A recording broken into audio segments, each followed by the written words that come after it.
Alexander Sherman was only 12 when the Second World War became a reality for him and his family.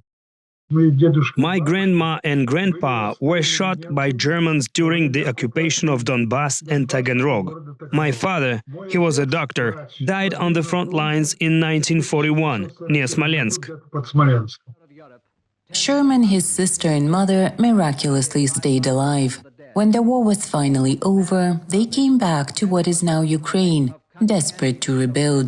Today, Sherman lives in California and relives his past when he sees Ukraine being shelled yet again. This was an outrageous invasion, not justified by anything. A bandit move, a huge country attacking a small one. Another Ukrainian Holocaust survivor, Жанна Zak, also moved to California years ago. Училась в Москве в свое время. I went to school in Moscow many years ago, and I know how people live there. Many of my friends are still there. They're the same age as me, and they're scared a lot. Both Ukrainian Jews, Zak and Sherman, are heartbroken as they watch two wars very closely, one in Ukraine and one between Israel and Hamas. They have relatives and family in both countries.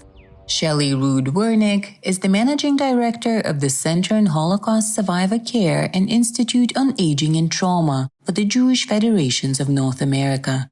The center, which has centers throughout North America, strives to help people like Zak and Sherman cope with war-induced depression and anxiety.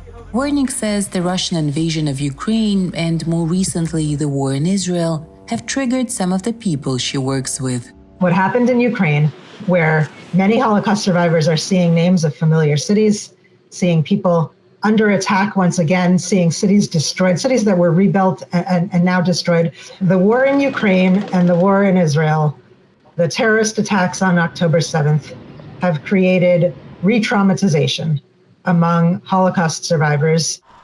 Wernick says survivors may need special care in such traumatic times. Social workers may be doing extra check-in calls, extra friendly visitors, extra phone calls when they know that people need the help more. Or they may hold a current events group therapy session.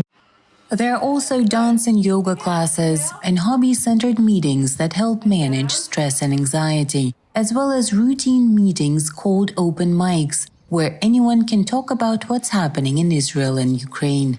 Both Sherman and Zak take part in some of these activities, but for Zak, one question remains. I can't understand why people cannot live without wars. Frangelina Bagdasaryan in Los Angeles, California. Anna Rice, VOA News.